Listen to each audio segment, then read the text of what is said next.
Hello everybody, welcome back to my channel. Hopefully you can hear me okay. There's a lot of noise between the fan and the TV over here, but this is literally the only place I can do this. It's just so crowded and so busy outside. And looks like my Wi-Fi isn't really the best, but I'm going to do my best. So this is my first impression of Guatemala in 2024. In Guatemala I was 21, so that was long time ago, and I barely spent time in the city because we were in a village back then, and we went to the hot source, the hot water in the mountain. We went to volcano. We did all type of typical thing that they do here, and so this experience is very different city tourist experience from the experience that I had back then. But this is the impression I'm getting now from 2024. So first of all, there is a similarity to Mexico, but in terms of some of the streets and buildings, but they do look very different, and they seem to be way more religious here in Guatemala that they are in Mexico. It could just be what it appears to be because it's smaller, but it's something that they do every Saturday and Sunday. They're having religious parade, people wearing the capes, the purple royal capes, and they all have and the women's having the white drapes, and they having this like a dentelle kind of material covered up in the edge, and they all carrying the monuments and the Jesus Christ and all this. So they do that for hours on the weekends, and here you don't have a lot of stands during the week. If you would found in Mexico, you would have that only on Sunday. And because we in the city, yes, there's a lot of booths and stands almost everywhere, but that's only in that area.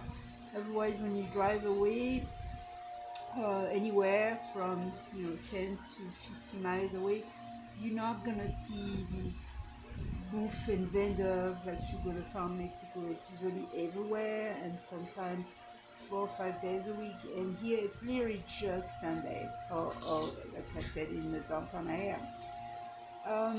The money is confusing, but there's a lot of bills. So the first bill starts at 60 cents. It's a 5.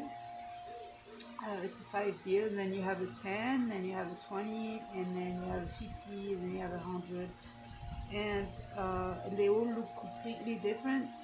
And the only coins that I saw so far were the 1, and I think there's a half one, and they look like golden coins, and 1 is basically 12 cents, and but it's not treated like a quarter or 40 cents here.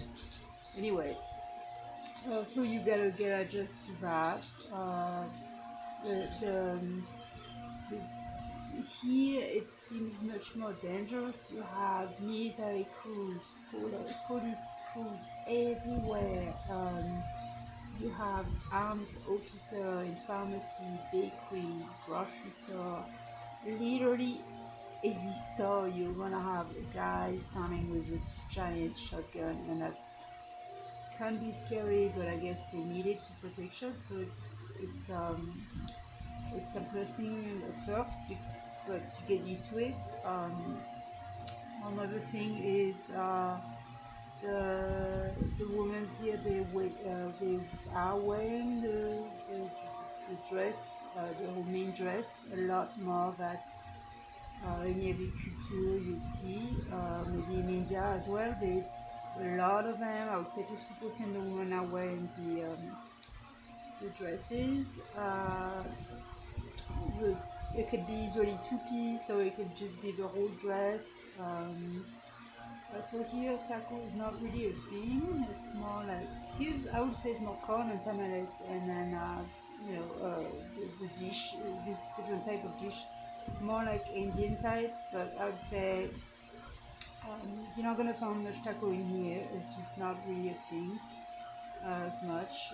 Here in the city, I mean, you do see a lot of American stores, but the big thing here, I would say, that I notice is the jewelry in the stores, starting from 1 quetzal to 5. So it's like you can buy things from 12 cents to quarter to 50 cents to $1. And a lot of stores have clothing and they don't have any stickers on them, or they use clothes but they treat it as new clothes, and it usually varies from 50 cents to 5, and now $5 will be the max if it's used clothes. And now if you go to any brand name, anything goes up to from 5 to 30 bucks, probably the most expensive things you can find, like a sweater or jeans, or brand jeans. Shoes, you can get shoes from 6 to maybe 5 to 15 bucks. You can get a good pair of shoes. But yeah, jewelry and perfume, I noticed are really cheap. You can get a giant Chanel thing or Sex and City perfume, which I found here. That's just an example. You can find a pretty good size bottle of perfume for from 50 cents to $1.50, and you can find rings like this for 50 cents. And I basically took shower for like 10 days with my rings and they still haven't turned black, so I'm impressed, because never in my life I bought a ring that would be 50 cents that doesn't turn black or breaks within like a day. So so I guess I would say number one thing that I noticed here is the jewelry and the homemade typical clothing and they wear here. It's almost everywhere, like a lot of material tissues, like things to make scarves, things they put on top of the head. And there is a lot of bakery. Bakery is always a thing. The bread, the morning bread that they eat is different as well. The coffee is very light here, so you better bring your own. If you go places, it's usually going to taste like water, so it's just not.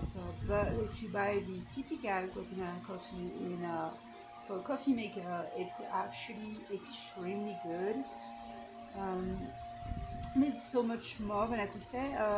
There's a lot of cathedral, a lot of church, palace.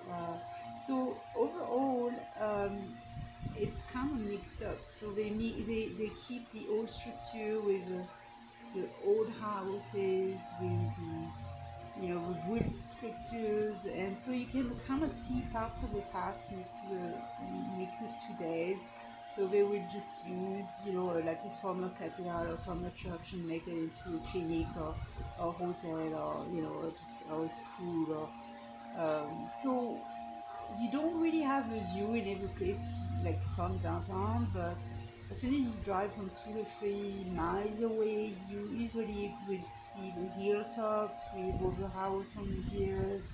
You're going to be able to see the mountains. So within 20, maybe 15, 20-minute drive from the city, you can start seeing volcano, mountain, peaks, water source, all of this. So it's really worth to go explore the surrounding of Guatemala City, because there's so much more to see, so much more nature to explore, and it's really something to be done. Antigua, I've heard a lot about it, and that's going to be my next destination. And also there's a lot of lakes, and I can't wait to go see the lakes. Just from videos and pictures, they look great. So it's something that you have to do if you come to Guatemala, or you will not get the full experience. Definitely a must do. Alright, thanks for commenting on this video. Let me know what you think. Let me know if you've been here and what did you do and where did you go. And if you have any tips for other people, thank you.